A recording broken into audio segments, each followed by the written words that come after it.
right, we're nearing the end of day 2 of early voting. How has it gone?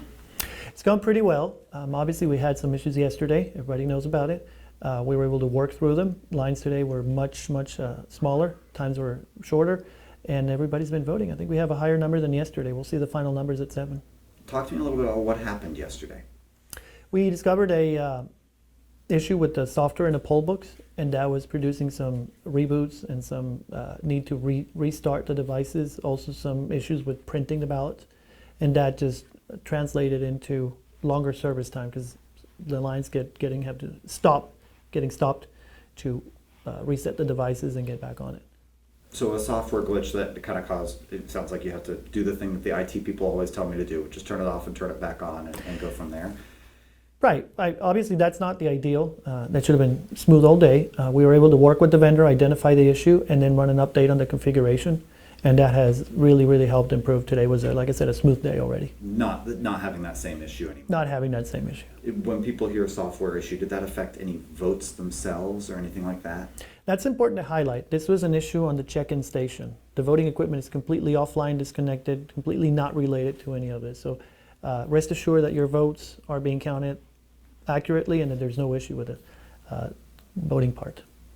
Talk to me about the numbers you've seen so far, because it sounds like there are a lot of people who are eager to cast their vote. How do they compare to the last presidential election here in Dallas County? I think it's going great. The numbers are right there compared to 2020. We have over 100,000 people that have voted in the first 2 days, even with the issue we had yesterday. So we expect this to pick up.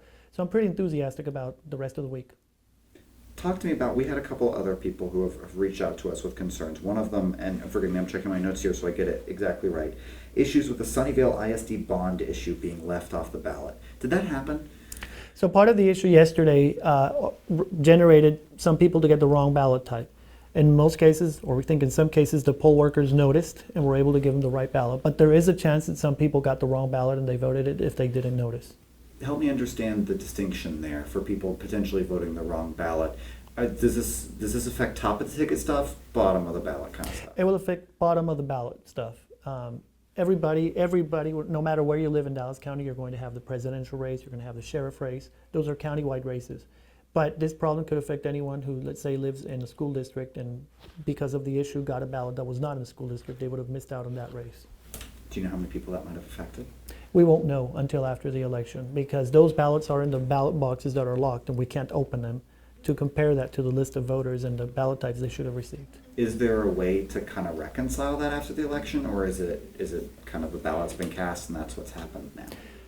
The ballot's been cast and we can't do anything about that. What we can do after the election is look at the list of voters and count how many ballot types of each precinct were issued and then look at the box and say, does the number match? And if it doesn't, that's going to tell us these are the people that probably got the ballot they didn't, that was not the right one. What happens then? There's really no legal remedy. There's nothing that can be done. It'll all depend basically on the outcome of the election. And if any race is close enough that might have made a difference, then someone can file an election contest on that.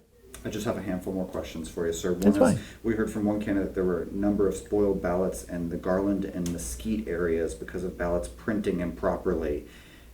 Does this trace back to that same software glitch? It's the same problem, yeah. Does that, and the kind of follow-up question to that is there a higher number of spoiled ballots on these first 2 days of early voting than previously? And it sounds like the answer is yes, because of the software. Yes, absolutely, because of the issue that generated a lot of spoiled ballots. Now, a spoiled ballot is actually a good thing because it means the poll worker or the voter noticed this doesn't match my registration, so they spoil the ballot and they give them a good one. We don't know how many they missed. That's the real question. So a spoiled ballot actually shows that someone was kind of double checking, crossing the T's and dotting the I's, and the voters whose ballots were initially spoiled got the correct ballot, and that's why they spoiled the wrong ballot. Forgive me, we're using this word terminology, ballot spoiled. Not a lot of people necessarily know exactly what that means. How does that process work? A spoiled ballot it basically means it's a ballot that you don't want counted. Maybe you made a mistake. So you go to the voting machine, you vote, you print it out, and you look at it, and you say, I made a mistake, I don't want this candidate. You spoil the ballot, which means the poll worker is going to mark it spoiled, not countable. It gets set to the side and you get a new ballot and then you go. And once you're happy with what you've marked on your ballot, that's when you get it put into the tabulator to get it counted. And in this case, it wasn't the voters who were noticing something wrong. It was poll workers who were noticing something wrong. Or voters. Or voters. Either the voter or the poll worker said, you just gave me a ballot for a precinct that's not mine. So have back at it. They spoil it, they give them the correct one. Got it, understood.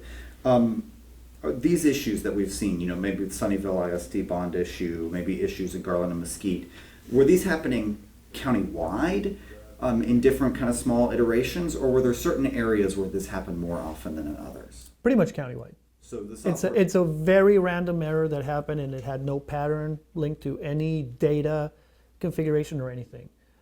It was basically about how the device is used and the way the person presses the buttons on the screen. So it's a very random thing that had no pattern. Got it. So there wasn't a particular area that was No. hit more than others. Two more questions for you. One is, with the software glitches, something you don't want to see. What would you tell people who kind of look at that and say, well, how do I know that my vote's being counted the right way, or that I'm going to get the right ballot, or that this issue has really been fixed? So two things. Number one, your votes are counted accurately, because this was about qualifying, determining that you're on the rolls, and giving you the ballot for your precinct or your district. Once you have your ballot, those ballots are perfectly counted, and we've done 3 tests to get to this point to verify the accuracy of the system. The problem was in that device that you have to sign into, and that device generating the ballot for you to then go vote. Now, that has been addressed. We have a paper trail, we can verify that. We've had a second day where we've seen barely no issues at all. So that's proof that the solution we put in place worked. And then from this point on, what we need is for people to show up and just mark their ballots. That's the essence of this whole thing, right? For people to show up and vote. What would you say to folks who, we've had a lot of people who have waited in lines already, not even on election day, and, are coming up. What would be your message to people who are considering, well, maybe I'll just wait, or maybe I will just skip the line, or something like that? So the first thing is a big apology. Obviously, yesterday was not our finest day. We never intended for anyone to be in line for over an hour. But these things happen, and we've addressed it, I think, as best we could and as quickly as we could. Now we're in a situation where we want to be. There's no issues. The lines are moving fast. People are voting in big numbers.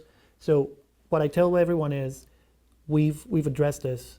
I'm positive about this. There's 2 weeks of early voting. I usually vote on the weekend. It's when there's a lot lower turnout, and it's a lot faster to get in and out of the polling place. But don't wait till election day. You don't know if there's going to be a storm. You don't know if there's going to be something, a glitch, right? Whatever it is, that's going to make it difficult. So now that everything's stable and everything's ready, vote. Take your time, do it early, and that way you're not in a rush last minute on November 5th, hoping that you make it to the polling place in time.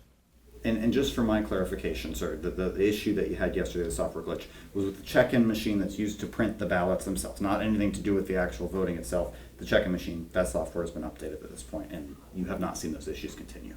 Correct. The issue was in the check-in station where you sign in to vote, and once you leave that station, you leave with a paper ballot to go to a separate system that counts your ballots. That is absolutely not connected or related at all to the check-in station. In fact, they could be 2 different complete vendors of it because the process is disconnected. So that has been addressed, that has been dealt with, and the process is flowing. And so I just want to encourage everyone to just show up and vote. Don't wait. Download your sample ballot. There's a lot on the ballot. Some cities have 10, 12, 18 props. So it's a lot of text. So get ready. That makes it shorter for everyone. If everybody takes 1-2 minutes less, that's 45 minutes less. Everybody's in line, right? So get your sample ballot, do your research, know what you're doing. You can bring your printed sample ballot with you, so you know when you're in front of the machine, you're marking the things you already prepared. And that makes it easier for everyone.